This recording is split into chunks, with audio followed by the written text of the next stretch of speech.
아저씨, 떨어지지 마세요.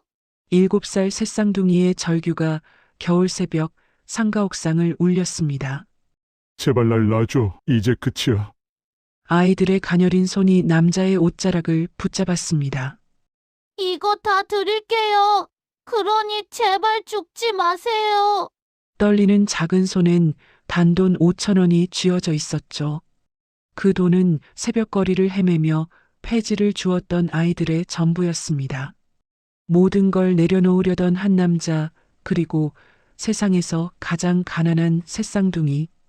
과연 이들 앞에는 어떤 일이 펼쳐지게 될까요? 사연을 시작하기 전에 구독과 좋아요를 눌러주세요. 그리고 어디에서 듣고 계신지 댓글 남겨주시면 여러분의 가정에 행운이 가득 깃들기를 바라겠습니다. 새벽 5시, 캄캄한 반지하 방에서 신음소리가 새어나왔습니다.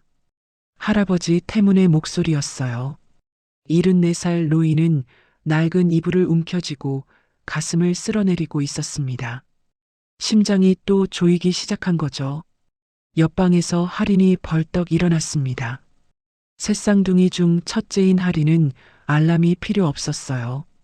할아버지의 거친 숨소리가 매일 아침 7살 할인을 깨웠으니까요. 할인은 맨발로 부엌으로 향했습니다. 선반 위 약통을 집어들었어요.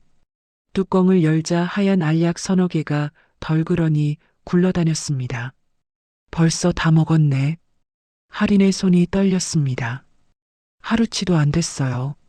아니, 반나절도 못 버틸 양이었죠. 할인은 입술을 깨물고 약통을 도로 제자리에 놓았습니다. 하준아, 하유라, 일어나. 할인이 동생들을 깨웠습니다. 목소리는 낮았지만 단호했어요. 둘째 하준과 막내 하율은 눈을 뜨자마자 상황을 알아챘습니다. 동생들은 말없이 옷을 껴입었어요. 새 아이의 손은 빨랐습니다. 장갑을 끼고 손술의 손잡이를 확인하고 손전등 건전지를 체크했어요. 7살 아이들이 할 일이 아니었습니다. 하지만 이 집에서는 당연한 아침이었죠. 방 구석에 붕어빵 틀이 놓여 있었습니다. 먼지가 수북이 쌓인 채였어요. 한 달 전까지만 해도 할아버지가 그걸 들고 골목에 나갔었죠. 아이고, 그날도 할아버지는 수레를 끌다가 그 자리에 주저앉았습니다. 가슴을 부여잡고 쓰러진 거예요. 지나가던 사람들이 구급차를 부르려 했지만 태무는 손사래를 쳤습니다. 아니에요. 괜찮아요. 병원은 안 돼. 돈이 없었으니까요. 그날 태무는 다리를 다쳤고 심장은 더 나빠졌습니다. 이제 밖에 나갈 수조차 없었어요. 할인이 할아버지 방문을 살짝 열었습니다. 태무는 누워서 천장을 바라보고 있었어요. 눈은 떠 있었지만 초점이 없었죠. 할아버지, 다녀올게요. 태문이 고개를 돌렸습니다. 7살 아이들이 새벽 5시에 폐지를 주우러 나간다는 게 말이 됩니까? 태문의 눈가가 붉어졌어요. 할인아, 금방 올게요. 오늘은 많이 주울 거예요. 할인이 환하게 웃었습니다. 7살 아이의 웃음이 아니었어요. 어른보다 더 어른 같은 표정이었죠. 태무는 아무 말도 못했습니다. 새쌍둥이가 집을 나섰습니다. 밖에는 눈이 내리고 있었어요. 골목은 어둠에 잠겨 있었고 하얀 눈송이만이 가로등 아래서 춤추고 있었죠. 아이들은 각자의 역할을 알고 있었습니다. 하주는 버려진 박스를 보는 즉시 상태를 판단했어요. 찢어진 건 버리고 깨끗한 것만 골랐죠. 유리 조각, 녹슨 못, 위험한 쓰레기를 피하면서요. 하율은 손전등을 들고 앞을 비췄습니다.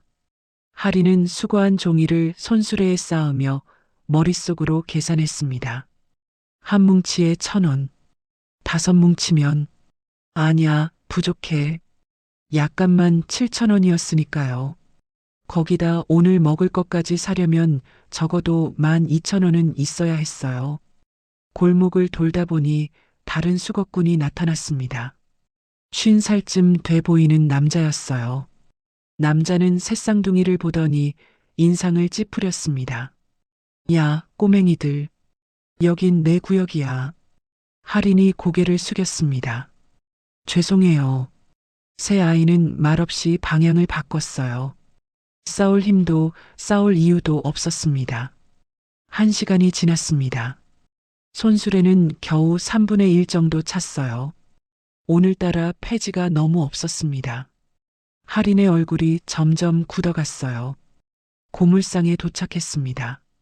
주인은 종이를 대충 달아보더니 지폐 몇 장을 툭 던졌어요. 4,000원. 할인의 손이 떨렸습니다. 4,000원. 약도 못 사고 밥도 못 사는 돈이었죠.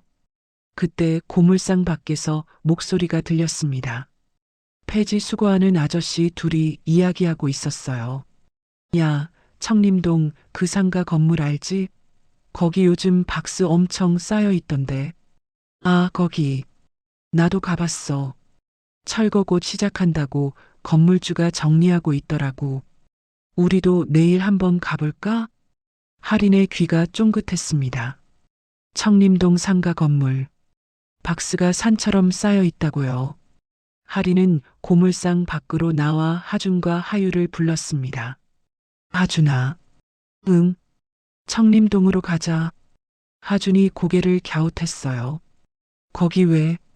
아저씨들 말 들으니까 거기 박스 엄청 많대. 건물주가 철거 준비하면서 버린 거래. 하율이 언니 옷자락을 잡았어요. 언니 배고파?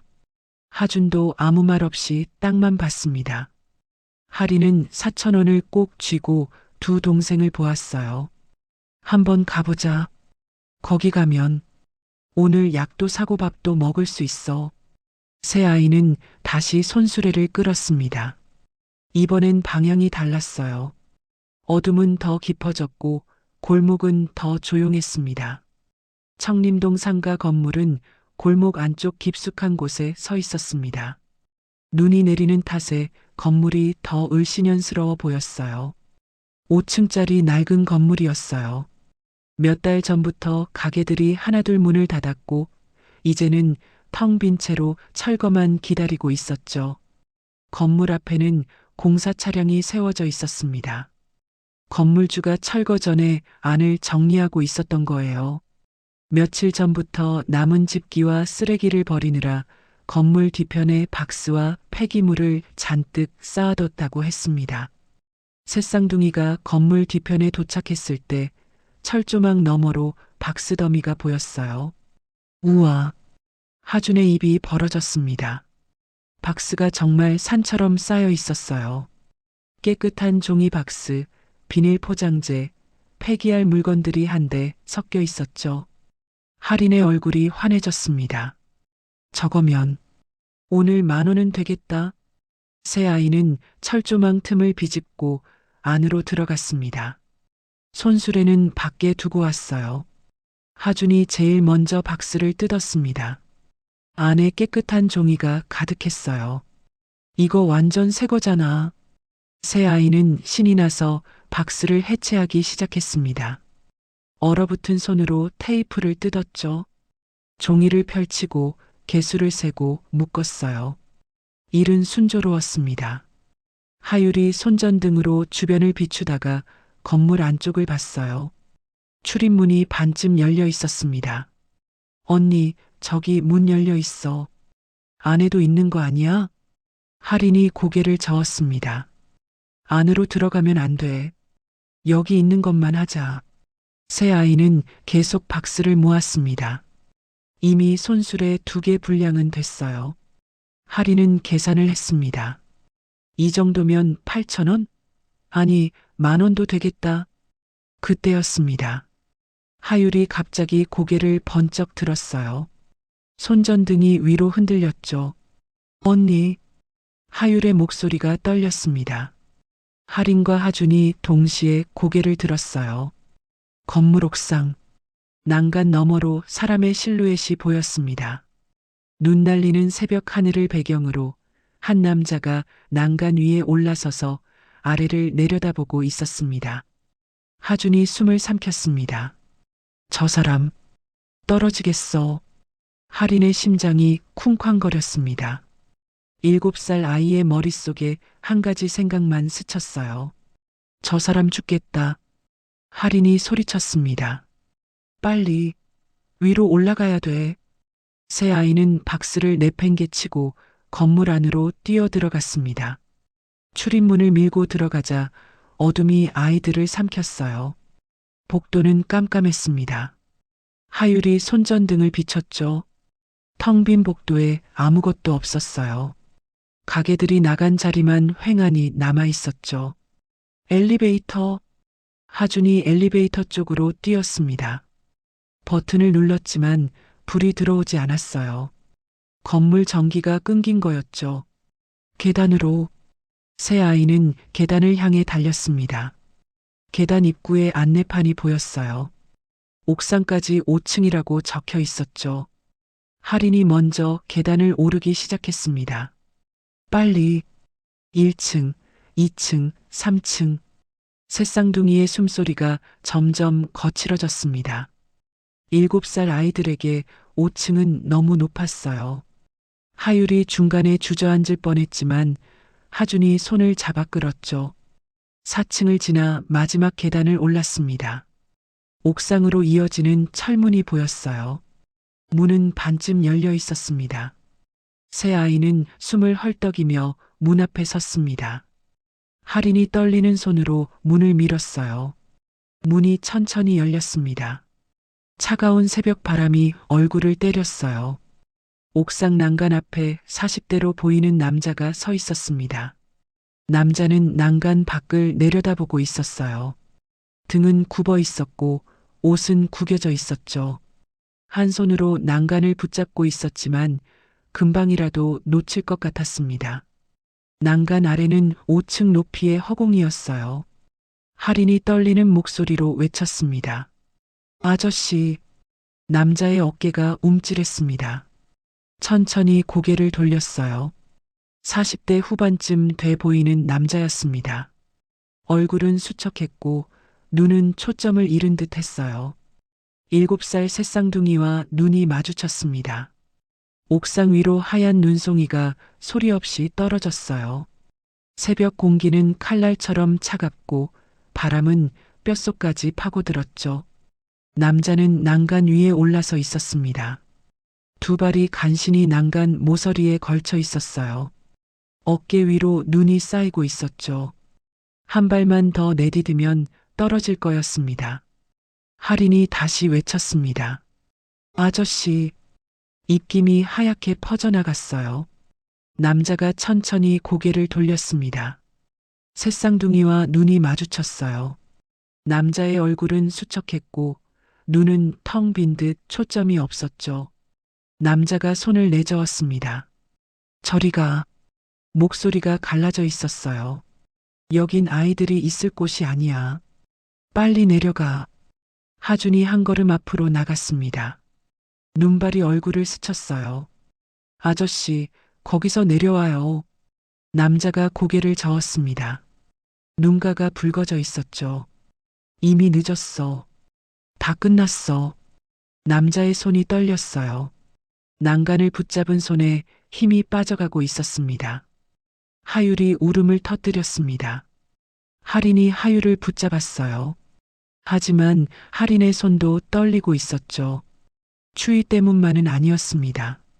어떡하지? 어떻게 해야 하지? 7살 아이에게 이 상황은 너무 컸어요. 하지만 할인은 알고 있었습니다. 이대로 가면 저 남자는 떨어진다는 걸. 남자가 허공을 향해 한 발을 내밀었습니다. 안 돼요. 할인이 소리치며 앞으로 뛰었어요. 하준과 하율도 뒤따랐죠. 눈을 밟으며 달려갔습니다. 남자가 놀라 뒤를 돌아봤어요. 오지 마. 위험해. 할인은 멈추지 않았습니다. 남자로부터 서너 걸음 떨어진 곳에 섰어요. 아저씨, 제발요. 할인의 목소리가 떨렸습니다. 입김이 하얗게 피어올랐죠. 남자는 아이들을 보며 고개를 저었어요. 너희가 뭘 알아? 몰라요. 할인이 대답했습니다. 근데 아저씨가 여기서 떨어지면 안 될 것 같아요. 남자의 입술이 떨렸어요. 바닥에는 담배꽁초가 여러 개 널려 있었습니다. 빈 소주병도 보였어요. 눈이 그 위로 소복이 쌓이고 있었죠. 남자는 아마 밤새 여기 있었을 겁니다. 하준이 남자의 손을 봤어요. 남자의 손은 심하게 떨리고 있었습니다. 추위 때문만은 아니었죠. 남자가 중얼거렸습니다. 억울해. 목소리에 절망이 가득했어요. 아무 잘못도 안 했는데 다 빼앗겼어. 남자의 눈에서 눈물이 흘러내렸습니다. 회사도 집도 사람들도 다 떠났어. 손이 주먹을 쥐었다 폈다를 반복했어요. 난 이제 남은 게 하나도 없어. 목소리가 부들부들 떨렸습니다. 할인이 주머니에 손을 넣었습니다. 아까 고물상에서 받은 돈이 만져졌어요. 구겨진 지폐와 동전이 손바닥에 느껴졌죠. 꽁꽁 얼어붙은 손으로 그걸 꺼냈습니다. 천천히 손을 펼쳤어요. 4,000원. 지폐 4장과 동전 몇 개가 손바닥 위에 놓였습니다. 눈송이가 그 위로 떨어졌어요. 하준이 언니를 봤습니다. 눈이 커졌죠. 하준도 주머니를 뒤졌어요. 지난번 주운 동전 몇 개가 나왔습니다. 하율도 손을 넣었어요. 작은 동전 2개가 손에 쥐어졌죠. 새쌍둥이가 손을 모았습니다. 5,000원 남짓이었어요. 남자가 아이들의 손을 내려다봤습니다. 눈이 흔들렸어요. 작은 손 위로 눈이 소복이 쌓이고 있었죠. 할인이 떨리는 목소리로 말했습니다. 아저씨. 남자가 할인을 봤어요. 이거 없으면. 할인의 목소리가 잠겼습니다. 눈물이 차올랐어요. 오늘 저녁 못 먹어요. 남자의 얼굴이 일그러졌습니다. 하준이 말을 이었어요. 할아버지 약도 못 사요. 하율은 그냥 울고 있었어요. 말을 잇지 못하고 그저 흐느끼고 있었죠. 눈물이 뺨을 타고 흘러내렸습니다. 할인이 한 걸음 더 다가갔습니다. 눈을 밟으며 조심스럽게요. 그래도 남자가 할인을 똑바로 봤어요. 할인이 손을 앞으로 내밀었습니다. 5,000원이 든 손을요. 눈송이가 손바닥 위로 계속 떨어졌어요. 이거 드릴게요. 그러니까 살아요. 남자는 말을 잇지 못했습니다. 입만 벌린 채 아이들을 바라봤어요. 7살 새쌍둥이. 눈 내리는 새벽에 폐지를 주워 모았던 전 재산. 그걸 모르는 남자에게 내밀고 있었습니다. 남자의 손이 떨렸어요. 몸이 앞으로 기울어지기 시작했죠. 하율이 앞으로 나갔습니다. 작은 손으로 남자의 옷자락을 붙잡았어요. 살아요. 제발요. 하율의 목소리는 간절했습니다. 7살 아이의 순수한 호소였죠. 남자의 눈에서 눈물이 주르륵 흘러내렸습니다. 도대체 왜? 남자는 난간 위에서 한참을 서 있었어요. 아래는 5층 높이의 허공이었습니다. 위는 눈 내리는 차가운 새벽 하늘이었죠. 그리고 앞에는 7살 새쌍둥이가 서 있었습니다. 전 재산을 손에 쥐고요. 남자가 천천히 난간에서 발을 뗐습니다. 옥상 바닥에 내려섰어요. 다리에 힘이 풀려 그 자리에 주저앉았습니다. 미안해. 미안해. 남자는 고개를 떨구고 울기 시작했어요. 어깨가 들썩였죠. 할인이 남자 앞에 쪼그리고 앉았습니다. 5,000원을 남자 손에 쥐어줬어요. 괜찮아요. 남자는 손바닥을 봤습니다. 구겨진 지폐와 동전이 손에 있었어요. 눈송이가 그 위로 떨어졌죠. 그 무게가 느껴졌습니다. 5,000원. 아이들의 전 재산. 남자는 그걸 꼭 쥐고 흐느꼈습니다. 하준이 남자 옆에 앉았어요. 하율도 붙어 앉았죠. 새쌍둥이가 남자를 감싸고 있었습니다. 눈은 계속 내렸어요. 남자는 한참을 울다가 고개를 들었습니다. 아이들을 봤어요. 고마워. 목소리는 여전히 떨렸지만 눈빛은 달라져 있었습니다. 정말 고마워. 할인이 웃었어요. 7살 아이의 환한 웃음이었죠. 입김이 하얗게 피어올랐습니다. 이제 같이 내려가요. 남자가 고개를 끄덕였습니다. 새쌍둥이가 남자를 가운데 두고 천천히 일어섰어요. 옥상 문을 향해 걸어갔습니다. 눈 쌓인 바닥을 밟으며요. 남자는 한 걸음 한 걸음 내디디며 생각했습니다. 오늘은 살아야겠다. 아이들이 준 5천 원을 주머니에 넣었어요. 그 무게를 느끼며 계단을 내려가기 시작했습니다. 눈은 여전히 내리고 있었습니다. 계단을 내려오는 발걸음은 느렸습니다. 네 사람은 말없이 계단을 걸었어요. 남자는 새쌍둥이 뒤에서 한 계단씩 조심스럽게 발을 옮겼죠. 다리에 힘이 없었습니다. 1층에 도착했을 때 남자는 벽에 기대 섰어요.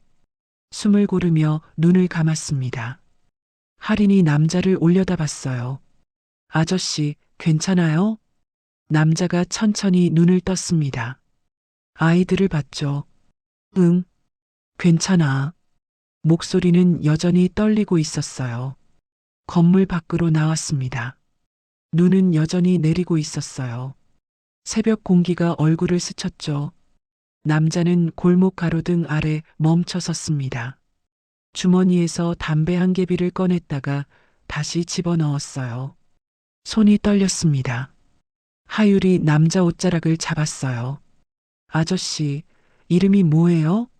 남자는 하율을 내려다봤습니다.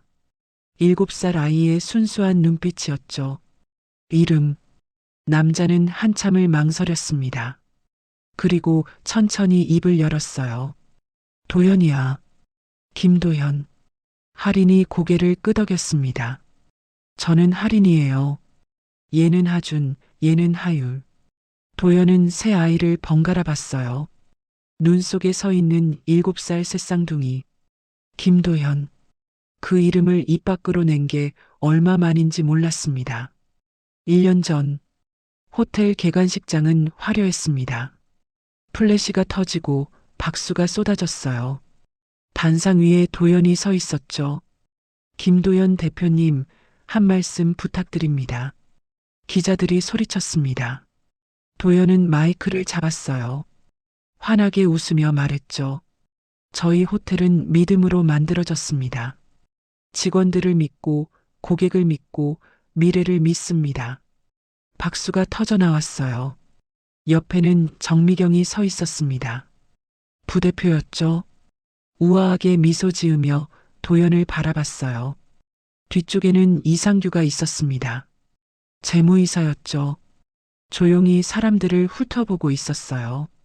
도연은 그때 몰랐습니다. 그 믿음이 독이 될 줄은.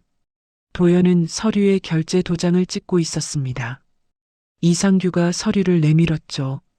대표님, 감사 결과 보고서입니다. 결제만 부탁드립니다. 내용 확인했어? 네, 이상 없습니다. 도연은 고개를 끄덕이고 도장을 찍었어요. 이상규는 서류를 들고 나갔습니다. 다음 날, 검찰 출석 통보서가 도연 책상 위로 날아왔습니다. 뭐야, 이게? 도연은 서류를 펼쳤어요. 횡령 혐의라는 글자가 보였죠. 회사 로비는 아수라장이 됐습니다. 기자들이 몰려들었어요. 김도연 대표, 횡령 혐의 어떻게 생각하십니까? 회사 자금을 빼돌렸다는데 사실입니까? 플래시가 터졌습니다. 도연은 조사실에 앉아 있었어요. 저는 모릅니다.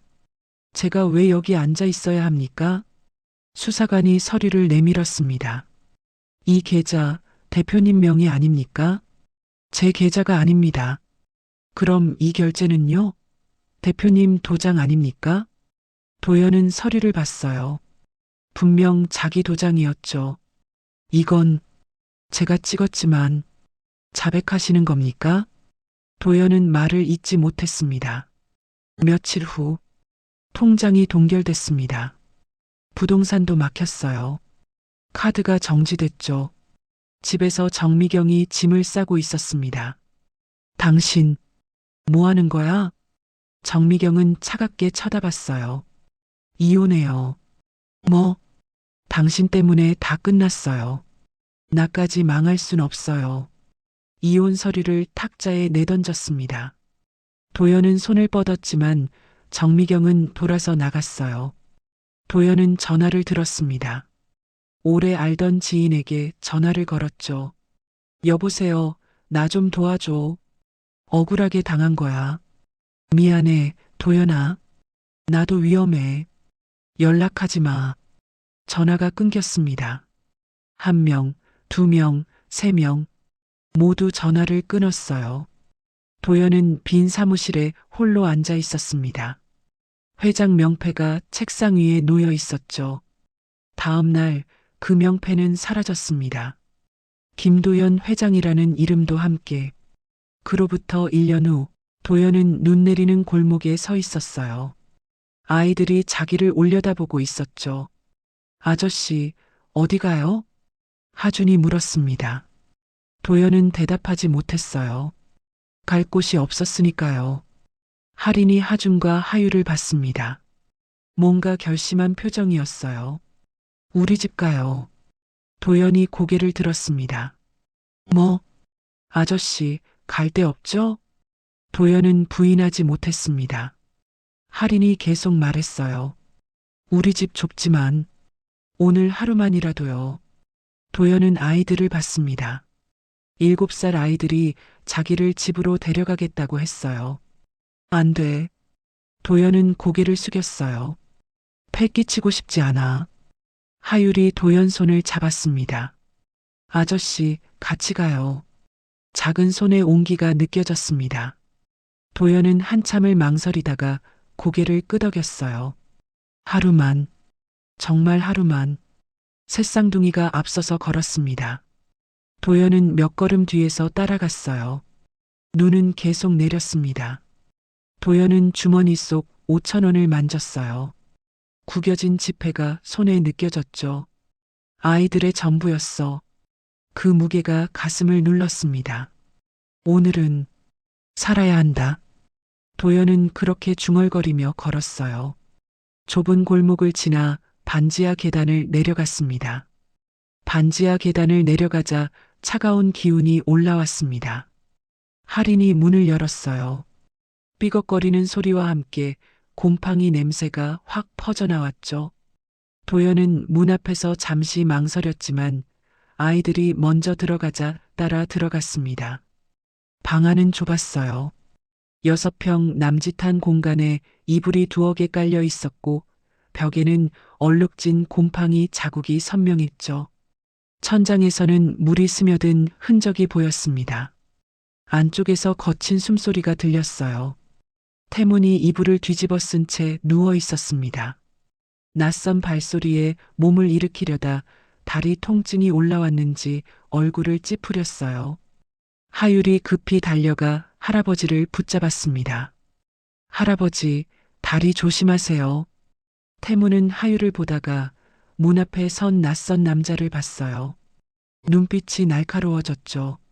누구십니까? 목소리에는 경계심이 가득했습니다. 할인이 할아버지 곁으로 다가갔어요. 할아버지, 이분, 갈 곳이 없으시대요. 태무는 도연을 위아래로 훑어봤습니다.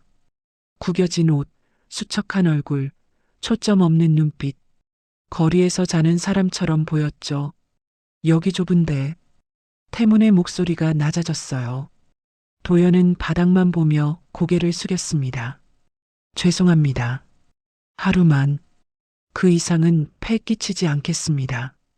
목소리가 떨렸어요. 태무는 아이들을 봤습니다. 새쌍둥이가 자기를 조용히 바라보고 있었어요. 할인의 눈빛이 간절했죠. 태무는 한숨을 쉬었습니다. 딱 하루만입니다. 내일은 다른 곳 알아보셔야 해요. 도연이 깊게 고개를 숙였어요. 감사합니다. 하주는 부엌 서랍을 뒤지기 시작했습니다. 작은 그릇 하나를 꺼냈어요. 하율은 냉장고를 열었죠. 안에는 김치통 하나와 오래된 밑반찬이 전부였습니다. 할인이 밥솥 뚜껑을 열었어요. 밥이 조금 남아 있었죠. 김치 국물이 묻어 있었습니다. 할인은 그걸 그릇에 담아 다시 데웠어요. 도연은 그 모습을 보며 가슴이 먹먹해졌습니다. 7살 아이들이.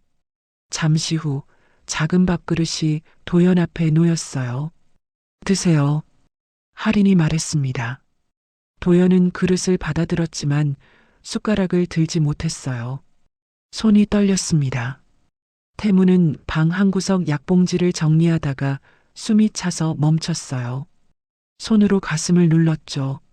할인이 약통을 들고 왔습니다. 할아버지, 내일은 병원 꼭 가야 해요. 태무는 약통을 받아들었어요. 거의 바닥난 약을 보며 한숨을 쉬었죠. 약값이 제일 무섭구나. 아이들 앞에서 한 말이었지만 도연도 듣고 있었습니다.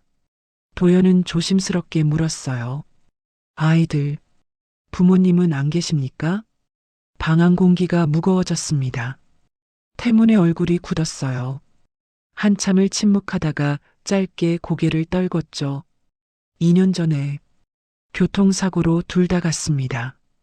담담한 목소리였지만 그 안에 담긴 무게는 무거웠어요. 도연은 아무 말도 못했습니다. 태무는 천장을 보며 계속 말했어요. 우리 아들이, 애들 아버지가 말입니다. 죽기 전에 회사에서 크게 당했어요. 도연의 손이 멈췄습니다. 무슨 자금 횡령 혐의로 억울하게 해고당했습니다. 검찰 조사까지 받았어요. 태문의 목소리가 떨렸어요. 우리 아들은 그런 사람이 아닙니다. 성실하고 착한 아이였어요. 회사 일도 열심히 했고요. 주먹을 불끈 쥐었습니다. 근데 갑자기 횡령했다고요? 말이 됩니까? 우리 아들은 그럴 사람이 아닙니다. 도연은 숨을 죽이고 들었어요. 검찰 조사 받으면서도 계속 말했어요. 자기는 억울하다고. 도대체 사람들이 왜 이러는지 모르겠다고. 태문의 눈가가 붉어졌어요. 그러다가 교통사고가 났어요. 며느리도 같이. 너무 갑작스럽게. 한참 침묵이 흘렀습니다. 도연은 떨리는 목소리로 물었어요. 어느 회사였습니까? 태문이 도연을 봤습니다. 그랜드 호텔입니다. 본사 재무팀이었어요. 도연의 얼굴이 하얗게 질렸어요. 그랜드 호텔. 머릿속이 하얘졌습니다. 자신이 대표였던 그 회사였죠. 태문이 이상한 눈빛으로 도연을 봤어요. 왜 그러십니까? 혹시 그 회사 아십니까? 도연은 한참을 망설였습니다. 말해야 하나? 말하면 어떻게 되나? 하지만 거짓말할 수 없었어요. 제가 목소리가 갈라졌습니다. 그 회사 전 대표였습니다. 태문의 눈이 커졌어요. 방 안 공기가 얼어붙었습니다. 뭐라고요? 죄송합니다. 제가 그 회사 대표였습니다.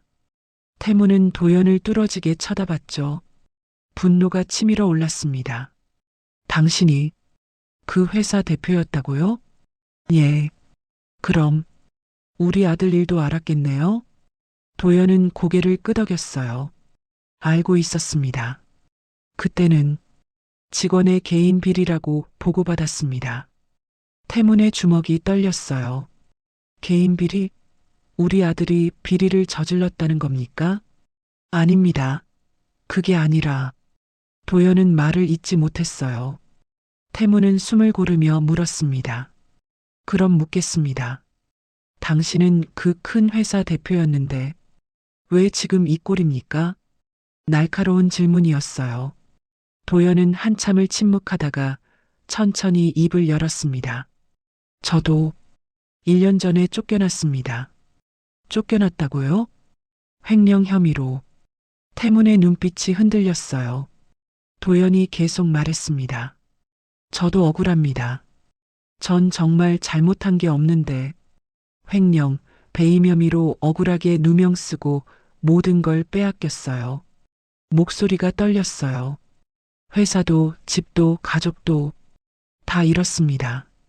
태무는 도연을 보며 말을 잇지 못했습니다. 도연의 눈에 눈물이 맺혔어요. 태무는 한참을 도연을 보다가 작게 중얼거렸습니다. 똑같네요. 우리 아들이랑. 예. 도연은 그 말을 듣고 가슴이 철렁했어요. 똑같다. 맞아.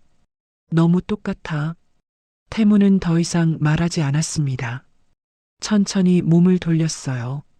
일단 오늘은 좀 쉬세요. 목소리가 조금 부드러워졌습니다. 내일 다시 얘기합시다. 도연은 고개를 숙였어요. 횡령 혐의 해고, 검찰 조사. 우연일까? 도연의 머릿속이 복잡해졌습니다. 방 안에 무거운 침묵이 흘렀습니다. 밖에는 여전히 눈이 내리고 있었어요. 다음 날 새벽 아이들이 또 나갈 채비를 하자 도연이 먼저 일어났습니다. 할인이 놀라 도연을 봤어요. 도연은 장갑을 꼈습니다. 오늘은 나도 같이 갈게. 그리고 할인아, 오늘부터는 위험한 곳 가지 말자. 내가 함께 다닐 테니까. 하준과 하율도 놀란 눈으로 도연을 바라봤죠. 태무는 반대하려다 기침이 올라왔어요. 말이 끊겼습니다. 결국 고개만 끄덕였죠. 조심해서 다녀와요. 도연은 아이들이 챙기는 손수레와 손전등을 봤습니다. 7살 아이들의 생계도구였어요. 이 아이들이 매일 이렇게 가슴이 먹먹했습니다. 집을 나서기 전 도연은 테이블 위 서류 더미를 봤어요. 낡은 종이들이 쌓여 있었죠. 그중 하나에 이름이 보였습니다. 서영철. 도연은 그 이름을 보며 멈췄어요. 어디선가 본 것 같았습니다. 분명 낯설지 않은 이름이었죠. 재무팀, 서영철. 하지만 기억이 명확하지 않았어요. 수백 명의 직원이 있었으니까요. 도연은 고개를 저었습니다. 아니야. 지금은 확실하지 않아. 감정으로 엮으면 안 돼. 골목으로 나왔습니다. 눈은 그쳤지만 바닥에는 하얀 눈이 쌓여 있었어요. 아이들은 익숙하게 움직였습니다. 하주는 박스를 보고 즉시 상태를 판단했어요. 하율은 손전등으로 길을 비췄죠. 할인은 수거한 종이를 정리하며 계산했습니다. 도연은 그 모습을 보며 이 집의 생계가 얼마나 위태로운지 실감했어요. 위험을 전제로 하는 삶. 1시간쯤 지났을까요? 손수레가 어느 정도 찼습니다. 고물상에 도착했어요. 주인은 아이들을 보더니 귀찮은 듯 종이를 대충 달았습니다. 오늘은 5,000원. 할인의 표정이 어두워졌어요. 예상보다 적었죠. 도연이 앞으로 나갔습니다. 정확히 달아주십시오. 목소리가 낮고 단호했어요. 주인이 도연을 올려다봤습니다. 순간 주인의 태도가 바뀌었죠. 아, 예. 다시 달아볼게요. 주인은 종이를 다시 달았어요. 이번엔 정확하게요. 6,000원입니다. 도연은 그 모습을 보며 씁쓸하게 웃었습니다. 어른 한 명이 나섰을 뿐인데 태도가 완전히 달라지네. 그동안 아이들은 얼마나 무시당했을까요? 도연은 예전의 자기를 떠올렸습니다. 대표 명함 하나로 모든 게 달라졌었죠. 그때는 몰랐어요. 그게 얼마나 허상인지. 집으로 돌아왔습니다. 태무는 여전히 누워 있었어요. 약을 먹고 잠시 잠든 듯 했죠. 도연은 조용히 테이블에 앉았습니다. 아까 봤던 서류를 다시 꺼냈어요. 서영철. 손가락으로 이름을 따라갔습니다. 해고 통지서였어요. 날짜는 2년 전이었죠. 사율 안에는 자금 횡령이라고 적혀 있었습니다.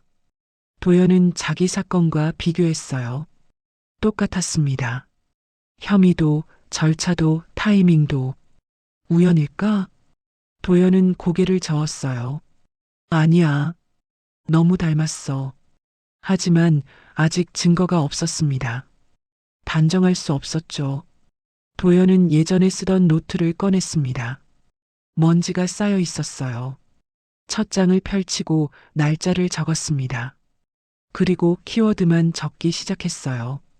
서영철 해고 2023년 횡령 혐의 검찰 조사 억울함 교통사고 사망 김도현 2024년 횡령 혐의 검찰 조사 억울함 도연은 펜을 멈추고 노트를 바라봤습니다.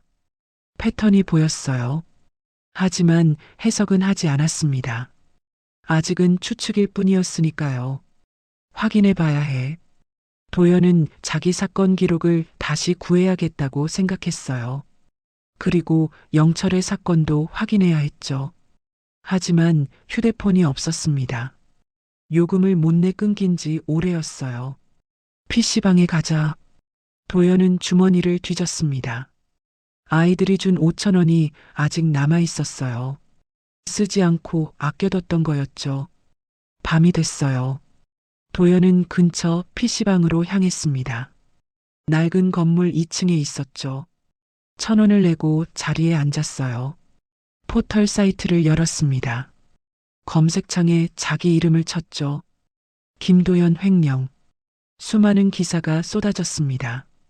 그랜드 호텔 김도연 대표 횡령 혐의로 구속영장.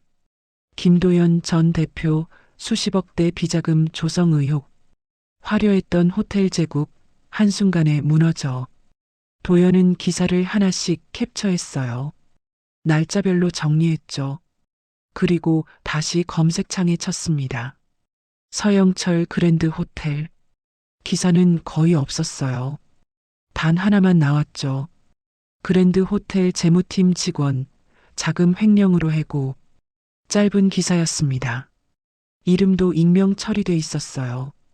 하지만 날짜가 맞았죠. 도연은 그 기사도 저장했습니다. 영철 씨 사건도 언젠가 확인해야 해. 하지만 지금은 아니었어요. 아직 준비가 안 됐죠. 도연은 자료를 메일로 자기에게 보냈습니다. 여러 개로 나눠서요. 천천히 확인해 보자. PC방을 나왔습니다. 골목은 어두웠어요. 가로등 하나만이 희미하게 불을 밝히고 있었죠. 도연은 걸으며 생각했습니다. 영철 씨와 나 같은 방식으로 당했어. 누가? 왜? 아직 답은 없었어요. 하지만 하나는 확실했습니다. 이건 우연이 아니야. 도연은 주먹을 불끈 쥐었습니다. 집 근처 골목에 들어섰을 때였어요. 발소리가 들렸습니다. 도연은 뒤를 돌아봤죠. 아무도 없었어요. 하지만 분명 누군가 있었습니다. 그림자가 스쳤거든요. 도연은 빠르게 걸음을 옮겼어요. 발소리는 한동안 따라오다가 어느 순간 멈췄습니다. 도연은 집 앞에 서서 뒤를 돌아봤어요. 골목은 조용했습니다. 하지만 가슴이 두근거렸어요. 누군가 지켜보고 있어. 며칠이 지났습니다. 도연은 아이들과 함께 폐지를 주우며 생활했어요. 태문과는 조금씩 말이 늘었죠. 하지만 둘 다 조심스러웠습니다. 어느 날 저녁 비가 내리기 시작했어요. 반지하 집 뒤편 창고에서 물이 새기 시작했습니다. 천장 틈으로 빗물이 똑똑 떨어졌어요. 하율이 양동이를 받치러 갔다가 미끄러졌습니다. 아야! 몸이 창고 문에 부딪혔어요. 오래 잠겨있던 문이 벌어졌죠. 안쪽에서 먼지 쌓인 종이 상자 하나가 굴러 나왔습니다. 뭐야, 이거? 하준이 상자를 봤어요. 상자 겉면에 흐릿하게 이름이 적혀 있었습니다. 서영철. 하리는 순간 멈췄어요. 할아버지를 바라봤죠. 태무는 상자를 보자 얼굴이 굳었습니다. 그건 치워라. 목소리가 떨렸어요. 도연이 방에서 나왔습니다. 무슨 일인가 싶어서요. 무슨 일입니까? 태무는 대답하지 않았어요. 상자만 바라보고 있었죠. 도연은 상자 겉면에 이름을 봤습니다. 서영철. 심장이 빠르게 뛰기 시작했어요. 이게 영철 씨 물건입니까? 태무는 한참을 침묵하다가 고개를 끄덕였습니다. 애들 아빠 물건들입니다. 괜히 애들 상처될까봐 안 꺼냈어요. 도연은 조심스럽게 물었습니다. 안을 봐도 되겠습니까?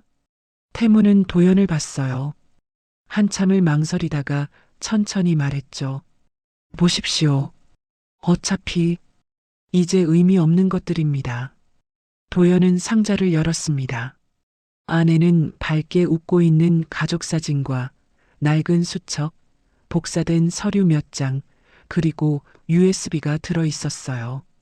도연은 복사된 서류를 본 순간 손이 떨렸습니다. 회사 회계장부 사본을 왜 집에?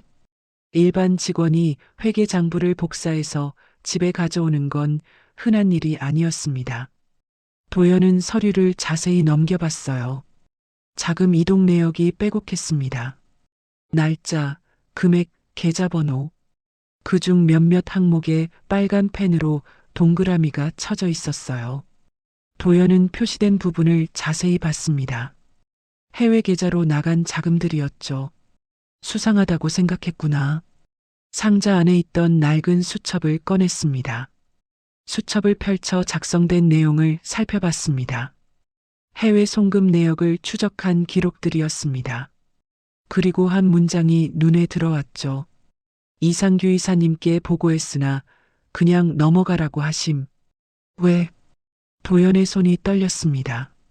재무이사한테 보고했는데 묵살당했어? 마지막 페이지에는 이렇게 적혀 있었습니다. USB에 백업 완료. 만약을 위해. 도연은 USB를 집어들었어요. 가슴이 두근거렸습니다. 도연은 상자를 닫고 일어섰습니다. 잠깐, 밖에 다녀오겠습니다. 태문이 물었습니다.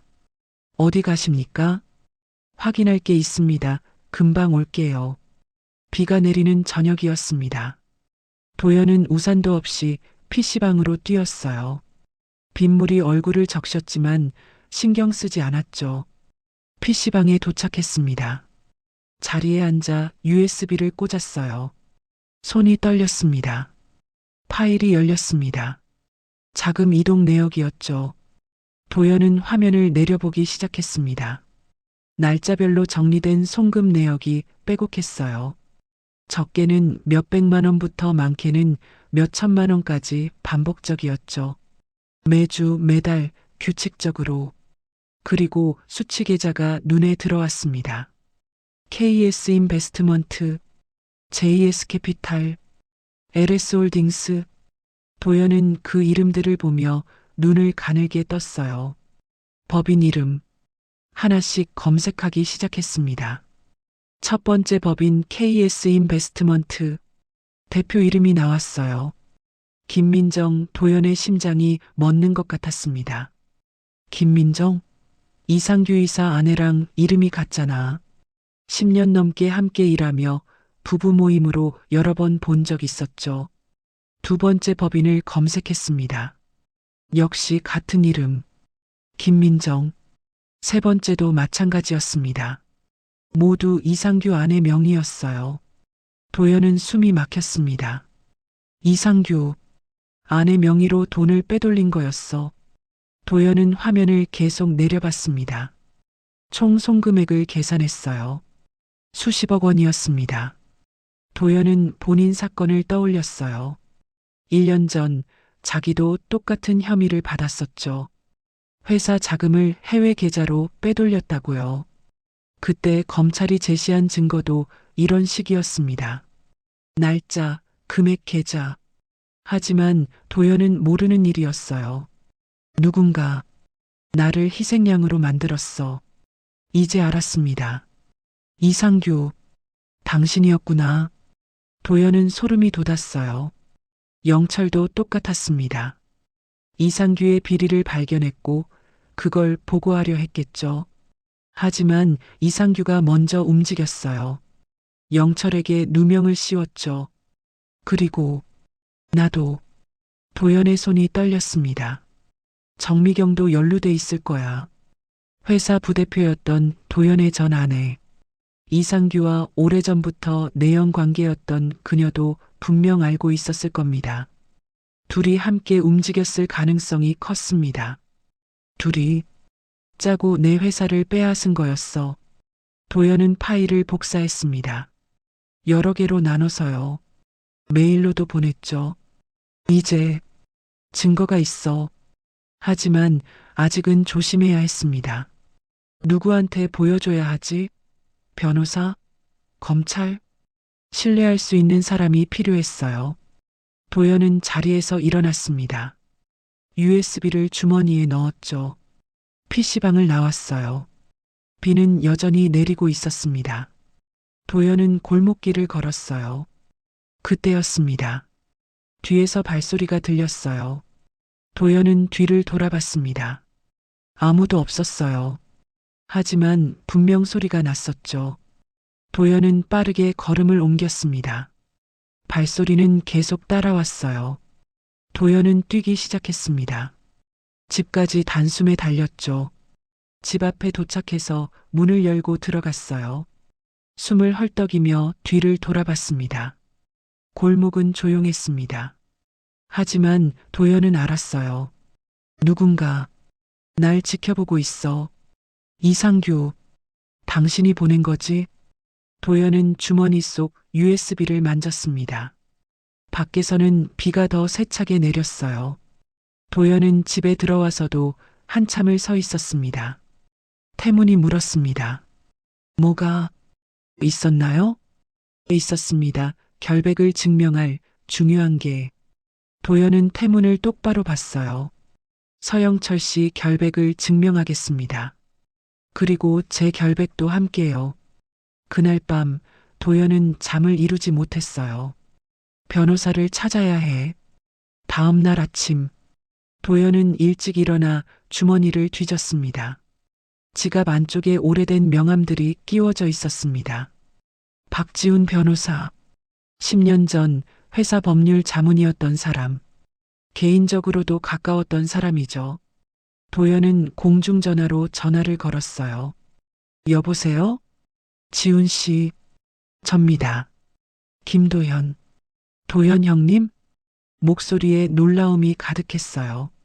오랜만입니다. 형님, 어떻게 지내셨어요?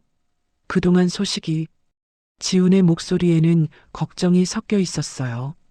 말하자면 깁니다. 만나서 얘기할 수 있을까요? 물론이죠. 내일 오전 10시에 오십시오. 다음 날, 도연은 낡은 정장을 입고 변호사 사무실로 향했습니다. 지훈은 도연의 모습을 보고 눈빛이 흔들렸습니다. 수척한 얼굴, 낡은 정장.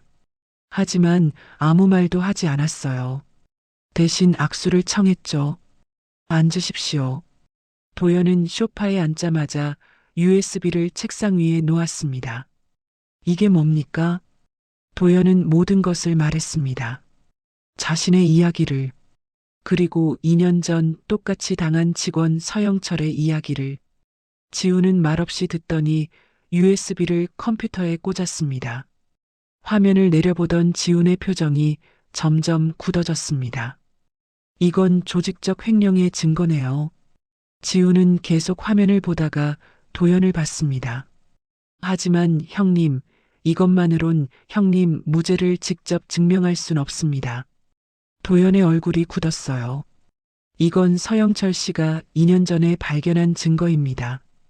형님 사건은 1년 전이고요. 하지만 패턴이 똑같습니다. 같은 회사, 같은 수법. 지훈의 눈빛이 날카로워졌어요. 이걸 근거로 재수사를 청구할 수 있습니다.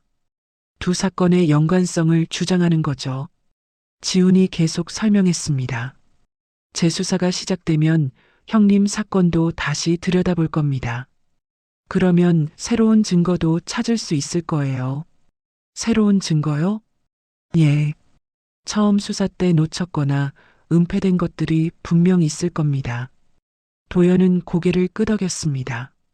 지훈의 표정이 굳어졌어요. 하지만 조심하셔야 합니다. 형님도 아시잖아요. 정미경이 지금 그 회사 대표고 이상규가 여전히 재무이사입니다. 지훈은 씁쓸하게 웃었어요. 둘이서 회사를 장악하고 있어요. 가만히 있지 않을 겁니다. 도연은 고개를 끄덕였습니다. 예상했던 일이었죠. 그래도 해야 합니다. 지훈은 잠시 도연을 보다가 고개를 끄덕였습니다. 좋습니다. 형님이 그렇게 말씀하시면 제가 끝까지 함께하겠습니다. 고맙습니다. USB 원본은 제가 보관하겠습니다. 포렌식 절차부터 시작하죠. 사흘 후 지훈은 검찰에 재수사 청구서를 제출했습니다. 검찰이 움직이기 시작했어요. 두 사건 기록이 다시 열렸습니다. 이거 봐. 패턴이 완전히 똑같아. 이건 우연이 아니야. 재검토 들어가야겠어. 일주일 후 수사팀이 새로 꾸려졌습니다. 김도연 사건 관련 자료를 처음부터 다시 뒤지기 시작했어요. 그리고 하나씩 발견되기 시작했습니다. 삭제된 이메일이 복구됐고 위조된 결제 문서가 발견됐죠. 이거 봐, 정미경이 이상규한테 보낸 메일이야. 김도연 제거 계획. 검사가 화면을 가리켰어요. 계획적이었어. 처음부터. 은행 거래 내역도 다시 확보했어. 김도연 명의로 된 계좌, 실제로는 조작된 거네. 김도연의 이름이 다시 수사 문서에 올랐어요. 이번엔 피의자가 아니라 피해자로. 그리고 이 소식은 빠르게 퍼졌습니다. 정미경의 귀에도 들어갔죠. 뭐라고? 재수사? 목소리가 떨렸어요.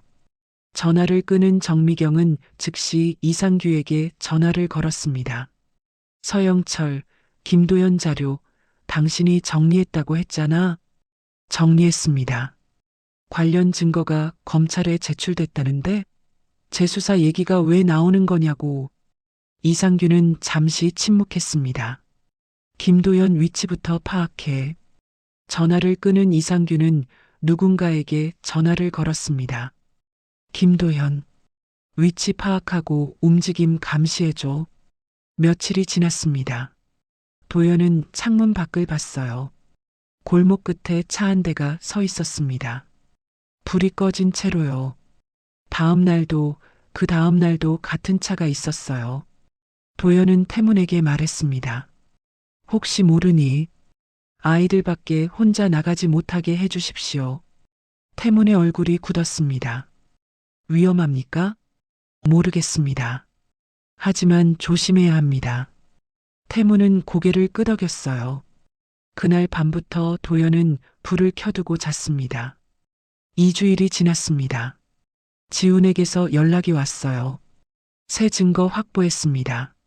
정미경과 이상규, 참고인 조사 대상으로 소환 예정입니다. 며칠 후 정미경은 변호사를 대동하고 조사실에 갔습니다. 저는 아무것도 모릅니다. 그럼 이 이메일이랑 메신저 기록은요? 검사가 화면을 돌렸어요. 김도연 대표 제거 후 일정표. 당신이 직접 작성한 거 아닙니까? 정미경은 말을 잇지 못했습니다. 이상규도 같은 날 조사를 받았어요. 이 계좌들 전부 당신 아내 명의네요? 설명해 주십시오. 그건 저도 모르는 일입니다. 당신이 재무이사로 있는 그 회사 돈이 여기로 들어갔습니다. 그런데도 모릅니까? 이상규의 이마에 땀이 맺혔습니다. 며칠 후 검찰은 구속영장을 청구했습니다. 영장심사 날 정미경은 법원에 나타났어요. 기자들이 몰려들었습니다. 혐의 인정하십니까? 정미경은 고개를 숙였습니다. 판사가 서류를 보더니 말했어요. 영장을 발부합니다. 안 돼요. 하지만 수갑이 채워졌습니다. 이상규도 같은 날 구속됐어요. 그날 저녁 도연은 집에서 뉴스를 봤습니다. 그랜드 호텔 대표 정미경, 재무이사 이상규 구속. 화면에는 수갑찬 두 사람이 구치소로 들어가는 모습이 나왔어요. 도연은 창밖을 봤습니다. 감시하던 차가 사라졌어요. 지훈에게서 문자가 왔습니다. 구속 완료. 재판 준비 시작합니다. 도연은 주먹을 쥐었어요. 이번엔 반드시. 창밖으로 눈이 내리기 시작했습니다. 석 달이 흘렀습니다. 재판날이 밝았어요. 도연은 그날 아침 일찍 일어났습니다. 아이들이 다림질한 정장을 입었어요. 아저씨, 오늘이죠? 할인이 물었습니다. 응, 오늘이야. 꼭 이기세요. 태문이 도연의 어깨를 잡았습니다. 우리 아들 억울함도 꼭 풀어주십시오. 약속합니다. 법원 앞은 기자들로 북적였습니다. 도연은 지훈과 함께 법정으로 들어갔어요. 방청석 한쪽에 태문이 휠체어를 타고 앉아 있었습니다. 새쌍둥이도 함께였죠. 반대편에는 정미경과 이상규가 앉아 있었어요. 두 사람은 죄수복을 입고 있었습니다. 수갑이 채워져 있었죠. 1년 전까지만 해도 그랜드 호텔을 장악했던 사람들이었어요. 하지만 지금은 피고인이었습니다. 재판장이 입장했습니다. 재판을 시작하겠습니다. 검사가 일어섰어요. 이 사건은 두 건의 횡령 및 배임 누명이 실제로는 하나의 조직적 범죄였음을 밝히는 재판입니다. 화면에 타임라인이 떴습니다. 2023년 서영철, 2024년 김도연. 같은 혐의, 같은 수법. 진짜 범인은 바로 저 두 사람입니다. 검사가 정미경과 이상규를 가리켰어요. 방청석이 술렁였습니다. 증거를 제시하겠습니다. 화면이 바뀌었습니다. USB 자료, 계좌 내역, 위조된 결제 문서, 복구된 이메일, 메신저 대화. 증거들이 하나씩 화면에 떴어요. 첫 번째 화면에는 계좌 내역이 빼곡했고 빠져나간 돈은 50억 원이 넘었습니다. 수취인은 모두 김민정, 이상규의 아내였어요. 다음은 정미경이 이상규에게 보낸 이메일이었습니다. 제목은 도연 제거 후 일정 확인. 내용에는 이사회 소집, 대표 승계 절차가 상세히 적혀 있었어요. 그리고 해외 계좌로 송금한 자금 집행 결제 문서에는 김도연 서명이 찍혀 있었지만 필적 감정 결과 위조였습니다. 이상규가 도연 서명을 흉내낸 거였어요. 증거가 쌓일수록 정미경과 이상규의 얼굴은 창백해졌어요.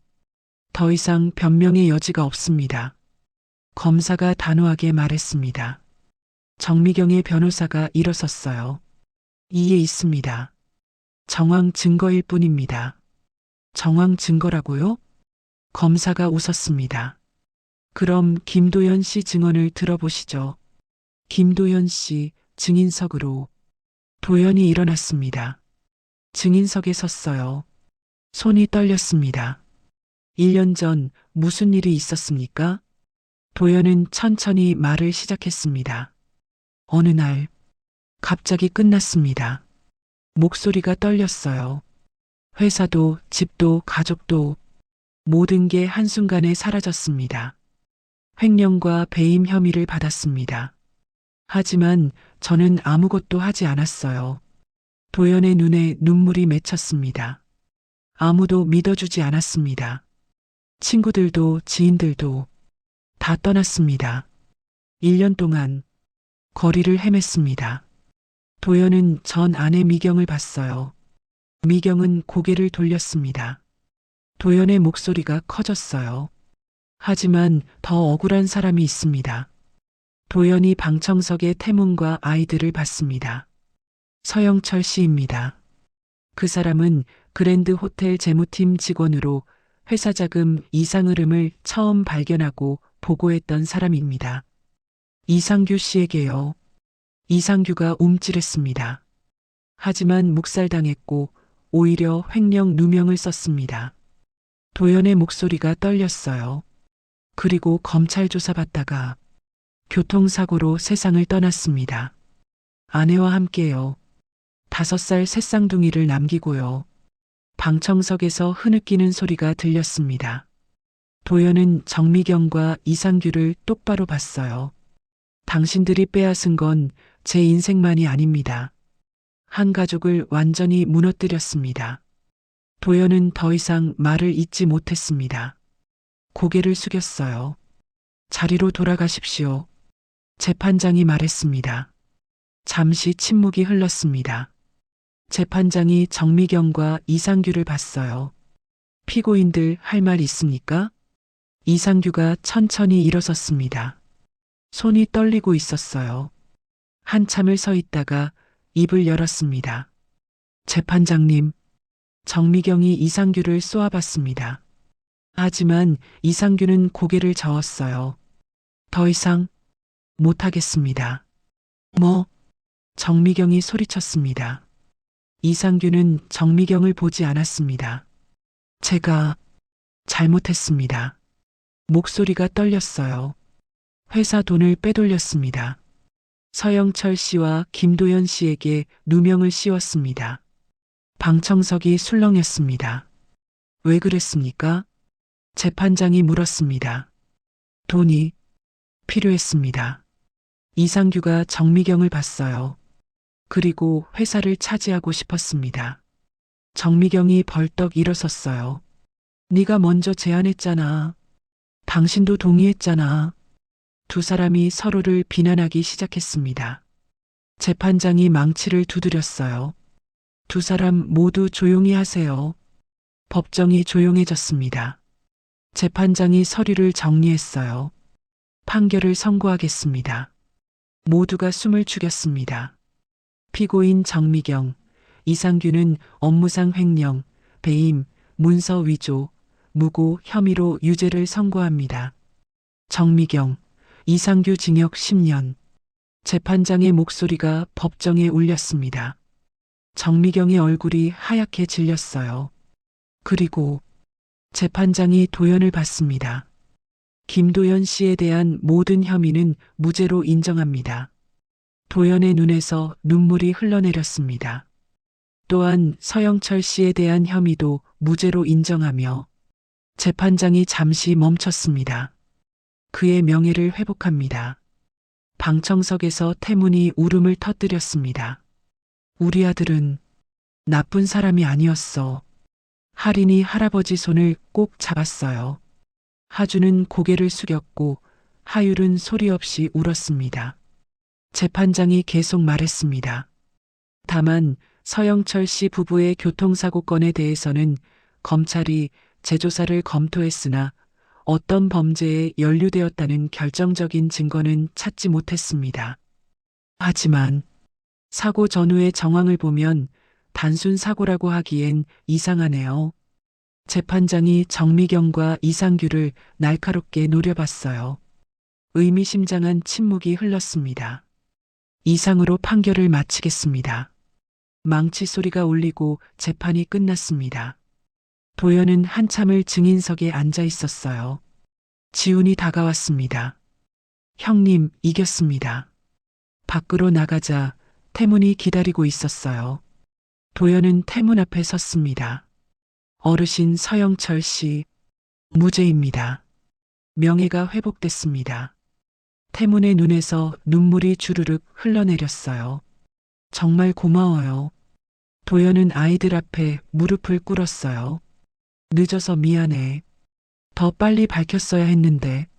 할인이 도연의 손을 잡았습니다. 아니에요. 아저씨 고마워요. 하율이 도연을 껴안았어요. 법원 계단 위 햇빛이 밝게 비쳤습니다. 1년 만에 느껴보는 따뜻한 햇살이었어요. 도연은 하늘을 올려다봤습니다. 서영철 씨, 이제 편히 쉬십시오. 재판이 끝나고 한 달이 지났습니다. 도연은 법적으로 아이들과 태문의 후견 절차를 진행했어요. 태문은 처음엔 망설였습니다. 제가 폐를 끼치는 건 아닌지. 하지만 아이들을 보고 마음을 정했죠. 부탁드립니다. 태문이 서류에 도장을 찍었습니다. 도연은 작지만 따뜻한 집을 찾았어요. 반지하가 아닌 햇빛이 잘 드는 2층 빌라였습니다. 이사 가는 날, 아이들은 새 집을 보며 눈이 커졌어요. 우와. 하율이 창문을 열었습니다. 햇빛이 쏟아져 들어왔죠. 여기가 우리 집이에요? 할인이 물었습니다. 응. 이제부터 여기가 너희 집이야. 하주는 방을 돌아다니다가 멈춰 섰어요. 곰팡이 냄새 안 나. 도연은 아이들을 보며 미소 지었습니다. 겨울이 지나고 봄이 왔습니다. 아이들은 8살이 됐어요. 입학 시즌이었죠. 도연은 새쌍둥이의 입학 서류를 준비했습니다. 이제 학교 가는 거야? 하율이 물었어요. 응. 다음 주부터. 아이들은 새 책가방을 받았습니다. 공책과 필통도요. 첫 등교날 아침, 새쌍둥이는 새 옷을 입고 거울을 봤습니다. 언니, 우리 진짜 학교 가는 거야? 하율이 물었어요. 응. 이제 매일 가는 거야. 할인이 대답했습니다. 도연은 아이들을 학교 앞까지 데려다 줬어요. 다녀올게요. 새쌍둥이가 동시에 외쳤습니다. 도연은 아이들이 교문으로 들어가는 모습을 지켜봤어요. 가슴이 뭉클했습니다. 태문도 조금씩 나아지고 있었습니다. 병원에서 정기적으로 치료를 받았어요. 물리치료도 시작했죠. 다리가 조금씩 좋아지고 있습니다. 의사가 말했습니다. 완전히 걷기는 어렵겠지만 지팡이 정도는 가능할 겁니다. 태무는 고개를 끄덕였어요. 그것만으로도 감사합니다. 집 한켠에는 낡은 폐지 카트가 세워져 있었습니다. 더 이상 끌리지 않는 카트였어요. 할인이 카트를 보며 물었습니다. 아저씨, 이거 버려요? 아니. 도연이 고개를 저었습니다. 그냥 두자. 우리가 어떻게 살았는지 기억하려고. 어느 날 오후, 도연은 아이들과 함께 산책을 나갔습니다. 걷다 보니 그곳에 도착했어요. 청림동 상가 건물. 몇 달 전 도연과 아이들이 처음 만났던 곳이었습니다. 건물은 여전히 그대로였어요. 철거되지 않고 서 있었죠. 하율이 건물을 올려다봤습니다. 여기, 그때 그 건물이네. 도연도 옥상을 올려다봤어요. 몇 달 전 그날 난간 위에 서 있던 자신, 그리고 자신들의 전부를 건넨 새쌍둥이. 하율이 조용히 말했습니다. 그때 아저씨 떨어질 뻔했잖아요. 우리가 가진 전 재산 다 드렸었는데. 할인이 덧붙였어요. 그날 저녁 못 먹을 돈이었는데. 도연의 눈가가 뜨거워졌습니다. 너희가 날 살렸어. 그날. 하준이 도연의 손을 잡았습니다. 이제 우리가 함께잖아요. 도연은 고개를 끄덕였어요. 그래. 이제 우리가 가족이야. 네 사람은 한참을 건물을 바라봤습니다. 그리고 천천히 돌아섰어요. 집으로 가는 길. 하율이 물었습니다. 아저씨, 저녁 뭐 먹어요? 뭐 먹고 싶은데? 떡볶이. 나는 치킨. 아이들이 제잘거렸습니다. 도연은 그 소리를 들으며 걸었어요. 평범한 대화였습니다. 평범한 일상이었죠. 하지만 도연에게는 기적 같은 순간이었어요. 집에 도착하자 태문이 거실에 앉아 있었습니다. 지팡이를 짚고 혼자 일어서는 연습을 하고 있었어요. 할아버지, 아이들이 달려갔습니다. 조심해라. 넘어지겠다. 태문이 웃으며 말했습니다. 저녁 식탁. 5사람이 둘러앉았어요. 김치찌개 한 냄비, 계란말이, 김치. 소박한 저녁이었습니다. 아이들을 재운 후 도연은 창가에 섰습니다. 눈이 내리고 있었어요. 작년 겨울 아이들과 처음 만났던 그날처럼. 하지만 이제는 춥지 않았습니다. 도연은 조용히 중얼거렸습니다. 고마워. 살려줘서. 도연은 창문을 닫았습니다. 내일은 또 어떤 하루가 올까요? 평범하고 따뜻한 하루. 그것만으로 충분했습니다.